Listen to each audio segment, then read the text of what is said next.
Hi, I'm Ian, and today we're going to talk about lead-acid batteries. Now, in one of my previous videos about simple battery chargers, I alluded to the fact that there is a way to revive dead lead-acid batteries. I also said that I wouldn't talk about how because it's dangerous, but I figure, why not? I got this battery that needs to be revived, so let's go for it. Now, again, this is not the most dangerous thing you could possibly do, but it's not by any means the safest thing you can do, because a lead-acid battery, strangely enough, has both lead and acid in it. And the part you really got to watch out for in these things is the acid, because it will burn you and it will eat through clothing and stuff like that, and it's just not a fun thing to have. Now, when you're working on any kind of lead-acid battery, you should really be wearing safety glasses. So throughout this whole thing, as soon as I get ready to open this thing up, I'm going to have safety glasses on. You should really have a pair of gloves on for doing this. I don't have a pair of gloves, so I'm not going to be wearing a pair of gloves, but seriously consider wearing a pair of gloves when opening up a battery. Now, the first step in reviving a sealed lead-acid battery is to unseal it. And you will note that it has this big plastic piece on the top of the line around it. This is actually the cover that covers up the little rubber caps. So the first thing you have to do is remove this. And the easiest way to do that is to just take a screwdriver, just kind of work it in there, and pry up on it. And you'll hear a snapping sound. This cover is actually glued down to the rest of the battery. So you have to just keep working the screwdriver along until it breaks all the little glue spots.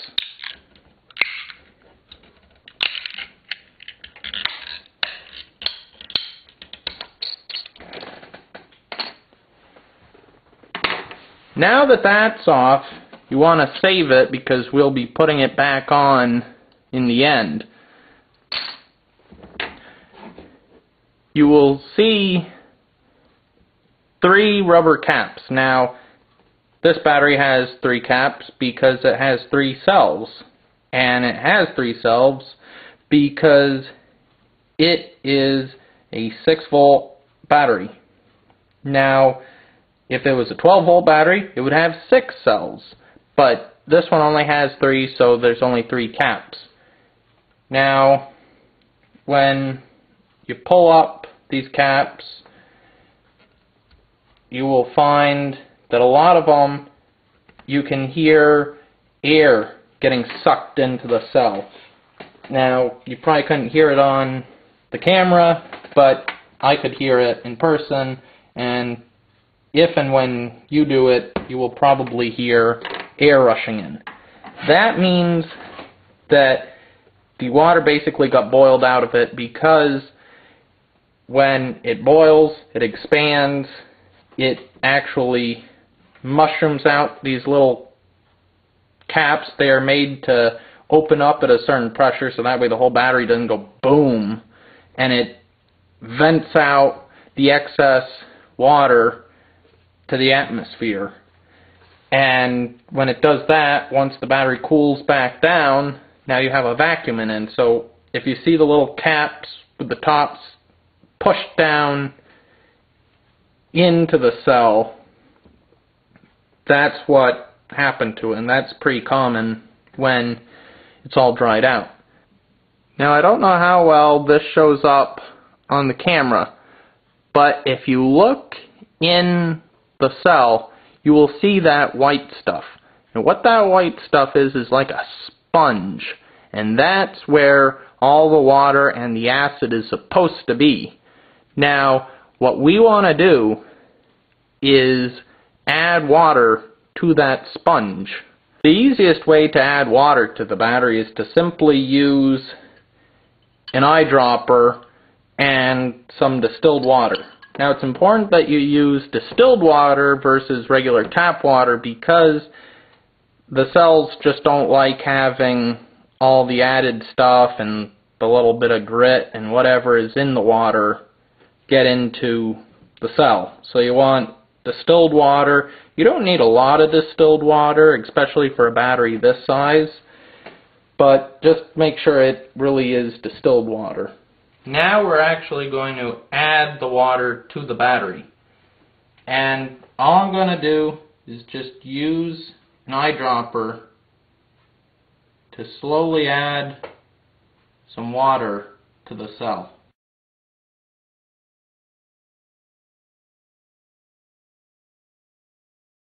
You don't want to just go nuts with the water and fill it all the way up to the top. In fact, you don't even want to see the water up above the sponge. Once the sponge stops absorbing the water, you want to stop applying the water. If for some reason you get a little bit too much water in a cell, do not try to pull it back out with the eyedropper, because at that point it has acid in it and that's dangerous. The best thing to do with that is to just keep charging it at the end and it will boil the water off on its own. But we'll talk about how to charge this thing in a minute.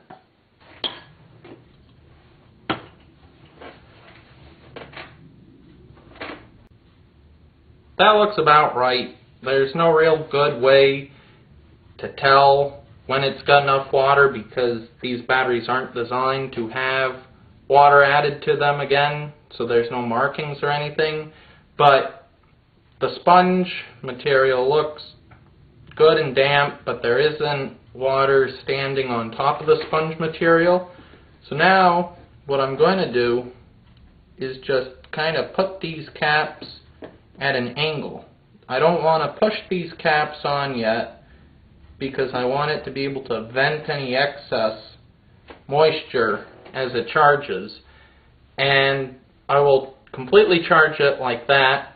Once it's charged, I will actually leave it on charging for a while longer, and once I decide it's okay, what I will do is I will put these little caps down, put this plastic piece right here back on top of it, and I will take one piece of duct tape and just put it right over the middle just to hold this cap down.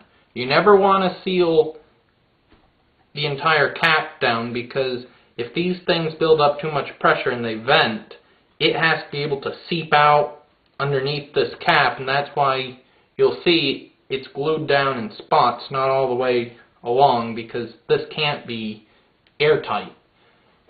So once I put the duct tape on, I will charge it a little longer.